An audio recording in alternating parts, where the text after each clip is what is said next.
They said, well, what day do you rest? I said, what is that? If the Civil Rights Institute didn't have a permanent place, these ideas could go. Then you'd be, maybe Orange County has one or something, but we don't. But now we have a permanent place that we can keep telling this story over and over and over. We are at the corner of Michigan Avenue and Fairmount Boulevard. We're right behind the Fox Theater, right across the street from the new library, where an exciting new project is about ready to break ground. It's called Mission Heritage Plaza. It's a 72-unit affordable housing center, which is going to house people from all walks of life. Is that people cannot set down roots. They cannot be part of a community unless they have a permanent place to stay. People need good housing to be able to get that sense of comfort that they can get out and do wonderful things in the community.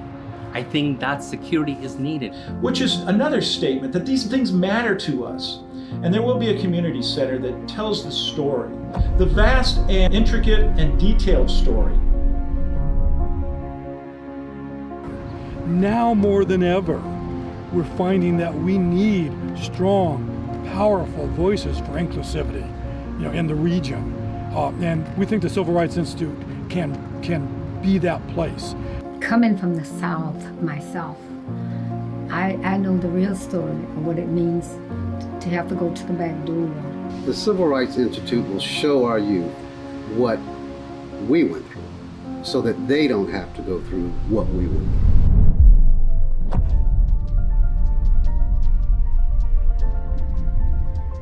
But when I set foot here, I knew that if the Mar Rivera can do it, I can do it.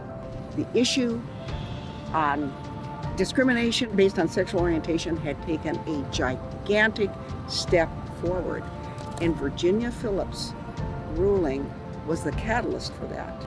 And one of my heroes is this man called Dilip Sound, the first Indian American congressman, but he was responsible for giving Indian Americans the right to vote. That idea of honoring Jean Greer is what has taken the form that you see around us. Look at the individuals who have made a difference.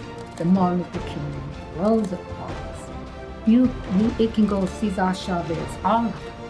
They made a difference.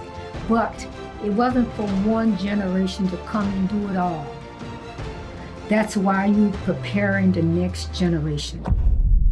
All of us have an opportunity to be a civil rights hero. It's your turn. You have to. Doesn't matter how old you are, in what capacity.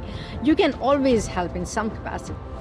And so it is everyone's responsibility to make sure that we have an equitable, fair, and just society for all.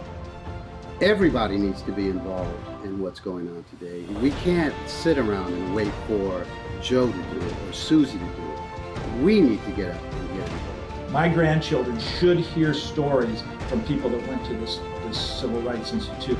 Don't be afraid.